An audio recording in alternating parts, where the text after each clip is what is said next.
kapuso, rappers ang bisita ta this morning. Bisan busy sa kanya-kanya nga trabaho, nagakilita ay gyapon kag ginapadayon ng ila passion.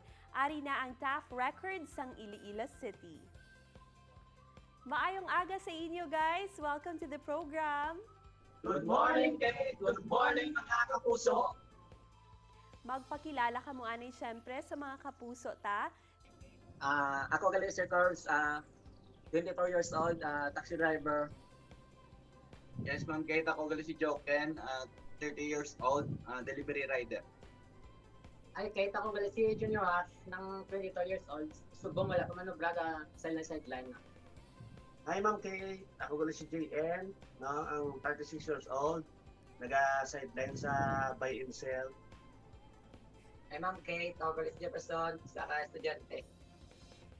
Wow, very talented and astigid. Pila nakatuig na nga naga-perform ang inyo grupo. What makes you special kung ipaanggid sa iban nga rap group? Nagsugod kami bilang 2018 bilang solo artist. Pagtapos, samtang nagadugay ga damo kami nga damo na may gusto rin mag-join. Amo na patindog namo ng Taft Records. Para sa amon, ang rap, isa ka talent ka atag sang Ginoo. Kagpagi sa pag-rap, kag makahimo kami sang kanta mo ni ang among nga kalingawan. Pag kung din kami makahimo sa mga kanta, makapamagad sa among nga balatsagon. It's good to know nga passion gidya ang nag-gather sa inyo. Last Christmas, may isa ka mo kaginhalad nga bahanon para sa mga Ilonggo. Sample B kung ano ang tono sini? Yes, ma'am Kate. Ang ginobra mo niya kanta, ang title niya ini ng Spread the Love.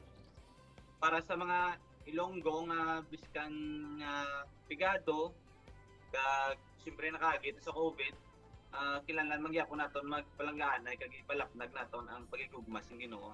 Amo ni galito no sa kanta namon nga Spread the Love. Wag sa kalangitan nga nagatagkasadag sa bugos nga mga puloy-an, nagakalangkag ang bilog sa pagsaulog, sa kaadlawan sang usa ka pinakabantog, nga manunubos ang kasalanan kagang katawan na kaagom sang gabana agya kahilwayan.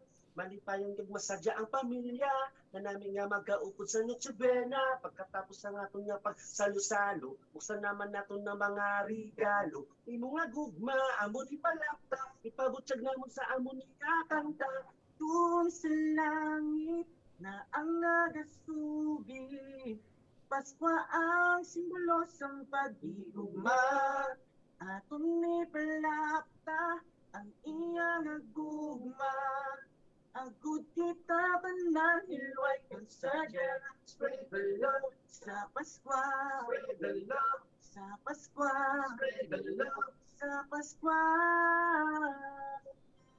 Wow, grabe Christmas gid gihapon ang feels Storyahan ta na ang passion nyo sa musika.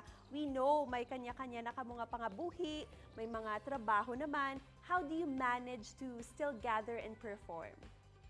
Ang passion namon sa rap is hindi gid mapunggan sa ngamon nga obra kay kinahimo ini namon during namon bali pagkatapos ang obra bala pag-off na namon sa obrahan namon. Kapangitay kami paagi, ma'am, nga maka-gather man din, kag makapas-studio kami, kag maka-create kami isang bago naman nga music, kag bago naman nga kanta. So, bali, every weekend siguro. Lastly, ano pagid ang dream performance nyo guys? Ano pang ma-promise nyo sa mga Ilonggo? Yes, ma'am, Kate. Ang dream tanin namon nga mag-unite lang ang bilog nga local rap artist dito sa Iloilo, ma'am, no, nga kag maka-inspire din ni tani man sang iban man nga mga kasinanwa ng mga Ilonggo nga gusto man mag-umpisa rap, no, nga may handom ka mo nga mag-umpisa rap, hindi ka mamadulaan sa paglaom. Padayon lang bisan wag problema sa sitwasyon, daing gid ang bulong sa musika para sa aton nga mga Ilonggo. Salamat gid ta for entertaining us. Padayon lang. Thank you, Kate! Thank you, mga kapuso! Ini ang GMA Regional TV Early Edition.